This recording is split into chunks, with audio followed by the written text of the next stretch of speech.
Hey guys, it's going Dudey here. A very fresh-faced Dudey. Decided to take the beard off. Don't worry, it takes me about a day to grow one back. But anyway, you're here for some prison ghost stories. So I've trawled the internet, Reddit and websites, articles, and I found a couple of very scary ghost stories. But also, I've got my good friend Mike, who is an ex-prison guard. I've done a podcast with him over on the Atma Podcast. If you want to go check that out, an amazing episode where he talks all about his time as a prison guard. Today, he is going to tell us firsthand his recollection of a ghost encounter when he was working in prison. But before we get to that, you got me, all right? So, before I tell you some ghost stories, if you could hit that like button, subscribe, and hit that notification bell, that would be absolutely amazing. Okay, so let's kick off with some prison ghost stories. We're going to go to Reddit first. Now, this story was told 5 months ago by SpaceCat223. And SpaceCat goes on to say that when he used to be an officer, some of the fuses in the cells would blow. So someone would have to go and sort that out. Now, behind the cell walls was a long hallway for maintenance staff to go in there and fix all the electrics and pipes, plumbing, all that kind of stuff, right? You need to go into this back passage to get to this fuse box. Now, obviously, this is a job for maintenance, not the officers, right? But sometimes maintenance wouldn't show up. So it would be down to the officers. And a few times, this SpaceCat223, which I highly doubt was his actual name, had to do the job. Now, apparently, this hallway behind the cells looked fresh out of a movie. Yeah, dark, dank, water dripping from the ceiling, can barely see, rats scurrying across, fresh out of a horror movie. Now, one night, he had to go and flip the switch, because there's no maintenance guy, yeah? And he rocks up to this hallway, and he swears blind that he saw a shadowy figure just stood there in the middle of this hallway. He reckons it could be no more than 20 feet away from him. Now, initially, he thought it was an inmate that had got out of the cell, so he screamed at him to get out of the hallway, get back to your cell. Now, this figure did not move, so he yelled at it again, didn't move. So he started to walk towards this figure. And it was at this point that this figure just fell through the floor. And he says that he kind of knew right there and then that was probably a ghost. This whole time, apparently, he had his flashlight on, and he just went over to the switchboard, flipped the switch, and got the hell out of there. So what do you think of that one, guys? Let me know down below. What would you do if you saw a figure in the middle of a hallway or a room that you were walking into, and then as you approached, it just fell through the floor and disappeared? Okay, next up, we have the story of Selena Wadge. Former prisoner of Bodmin jail, Selena Wadge was sent to prison for murdering her own child. She was arrested in 1878, so this was a while back. Now, she revealed to police at the time that she was actually urged to kill her son Harry, her youngest son, because her lover James Westwood wanted him out of the way for some reason. And this was his condition to marry her. Now, it is important to note that James Westwood apparently denied this to the hilt. This woman was crazy. He did not do anything of the sort. He had nothing against little Harry. Now, this is great. So at her trial, right, she was recommended leniency because she'd been a great mother to her other children. Doesn't matter that she literally fucking killed her youngest. But anyway, the judge fortunately saw sense, saw straight through this and said, no, you're being sentenced to death. I'm going to have you hung. So that is what happened. On Thursday, the 15th of August, 1878, Selena was crying and led from her cell, clutching a white handkerchief. Now, as the noose was put around her neck, apparently she uttered the words, "Lord, deliver me from this miserable world." And at 8 a.m., the executioner pulled the lever which led to the floor collapsing and Selena being hung until dead by the neck.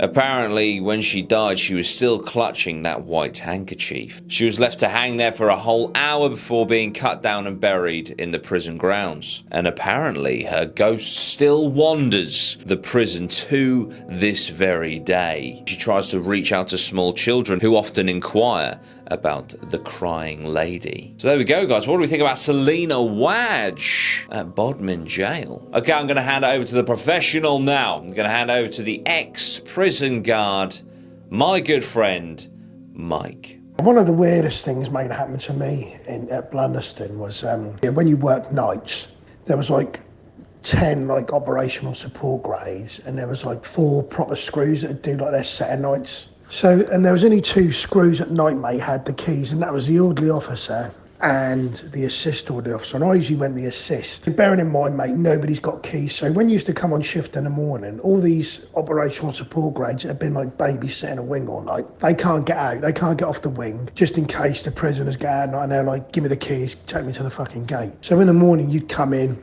and you'd had to physically take the operational support grade back to the gate and let him out because they've got no keys. So anyway, like on a weekend, there'd always be one member of staff detailed to come in at 7:30, but the core crew would come in at 8:30 in the morning, which was for unlock time. And sometimes you'd get the short straw and you'd come in at 7:30 like on a Saturday. And I'm coming in at 7:30 on a Saturday to get the night man away. I'm like walking to my wing at the time, which was C wing. And as I'm like walking towards it, you have to go like down these 2 steps and there's like a head plate there. And as I'm walking down, I'm like looking, and standing outside the office door was a prison officer wearing a long black coat, mate, God's honest truth, and wearing a hat. And obviously, you know yourself, they don't wear hats anymore. And I'm like thinking, who the fuck is that twat wearing a hat? So as I go down the 2 steps, and there's that head plate, I kind of have to duck to go under the head plate. And as I duck, I get to the office, there's nobody there. So I'm thinking they're probably, because a night man still has to do a roll check before they go off duty, and then I go and do a roll check myself, and then they go. So I'm like at the bottom of the stairs of the landing, shouting up to the wing, thinking this operational support grade's upstairs on the landing somewhere. I'm like, all right, buddy, get yourself away. Go on, mate, where you go? Like shouting. Nothing. So I go into the wing next door, which is a wing called G wing. So I unlock the gate, go on the wing, and there's a OSG there, operational support grade, guy called Keith.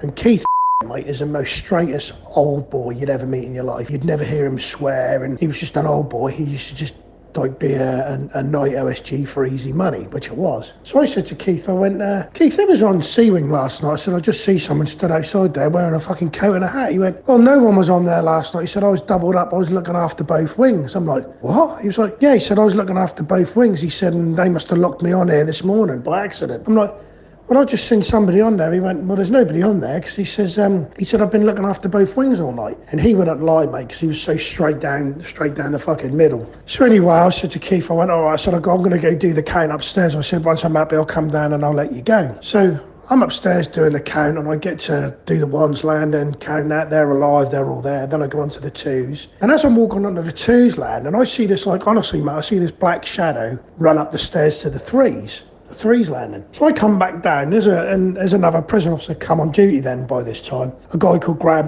and he's like flicking the kettle down, making a coffee. He's like, you got a coffee, Mike? I'm like, yeah, go on there. So and you have to sign for the roll check, so you sign for like the 1s landing, the 2s landing, and I get to the 3s, and I said to Barnes, I went, do you want to sign for the 3s landing, mate? He's like, well, what do you want me to sign that for? I went, well, you went up there and counted them for me, didn't you, mate? Because if you came on, sometimes if they were doing the count, you'd go help them do the count. He went, no, he said, I've just literally walked in the office, Mike, just one round about the coffee. I'm like, fuck off, I just see you go up there. He went, Mikey, I said, I'm fucking telling you, mate. He said, I just walked in the office just now. So that's like 2 things that had happened, mate, you know, but it's just weird.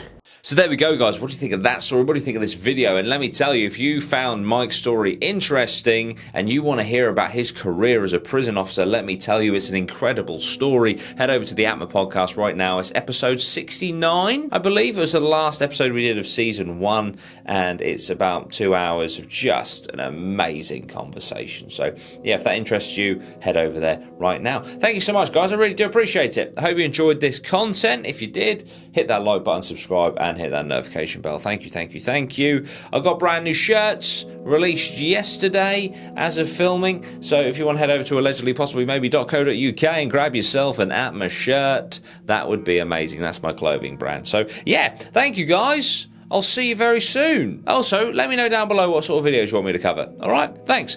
Sweet one. Peace.